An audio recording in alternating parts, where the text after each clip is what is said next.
From Little Marco to Sleepy Joe to Crooked Hillary, Donald Trump has spent years targeting his political foes with demeaning nicknames meant to hammer home his most searing attacks. So on one level, it's not a big surprise to learn that Trump is now road testing nicknames for Ron DeSantis, the man who unquestionably represents his biggest challenge in the 2024 GOP primary. But what's striking is that mainstream Republicans aren't up in arms about his latest attack on a well-liked leader of the party. Young, charismatic governor recently cruised to re-election in the nation's biggest swing state. In fact, he seems to have turned the swing state red. Budding political star could lead the party for decades. And the RNC, and most importantly, leaders in the Senate and House are largely standing idly by while Trump launches attack after attack on a guy who has the support of most in the party. And of course, liberals and late-night hosts are just loving it. The governor in Florida has really high poll numbers, which spooks the former president, who apparently now privately refers to DeSantis as Meatball Ron. Ooh, I do not like how much I love that. It's so dumb and accurate. Now that Nikki Haley is running, everyone wants to know what that means for meatball. Trump is going to eat that meatball like a snack. Those types of pot shots are enabled by top Republicans, sitting silent as Trump tries to take down his rival. Why are they letting the former president, who's had quite the losing streak as of late, take repeated, ugly, personal shots at the 44-year-old DeSantis, who could be the future of the party? It's a bizarre strategy or non-strategy that you could argue could do serious damage to its brightest young star. Trump's latest attack on DeSantis was reported Sunday by the New York Times in a piece co-authored by the plugged-in Trump correspondent Maggie Haberman. That Trump is said to be workshopping a pair of insulting nicknames during private chats with his pals. Quote, he has insulted Mr. DeSantis in casual conversations, describing him as Meatball Ron, an apparent dig at his appearance, or Shutdown Ron, a reference to restrictions the governor put in place at the beginning of the COVID pandemic.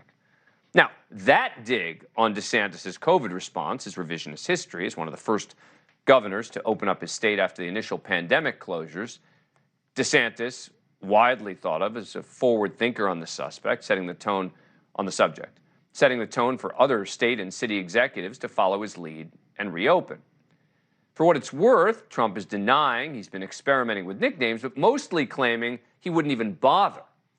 In a post to his Truth Social platform, he said, quote, all of the fake news reporting that I spend large amounts of my time coming up with a good nickname for Ron DeSanctimonious, who's obviously going to give the presidential thing a shot, they're all 100% wrong. I don't even think about it. A very unimportant subject to me, right? Except that he's repeatedly attacked the Florida governor in recent weeks, stooping so low as to suggest he's a pedophile. So it doesn't seem far-fetched that he'd be brainstorming nicknames. And while he distances himself from these new nicknames for now, liberals are loving it. On the left-leaning cable channels in particular, they're mentioning the new monikers every chance they get. He's also apparently been calling him Meatball Ron.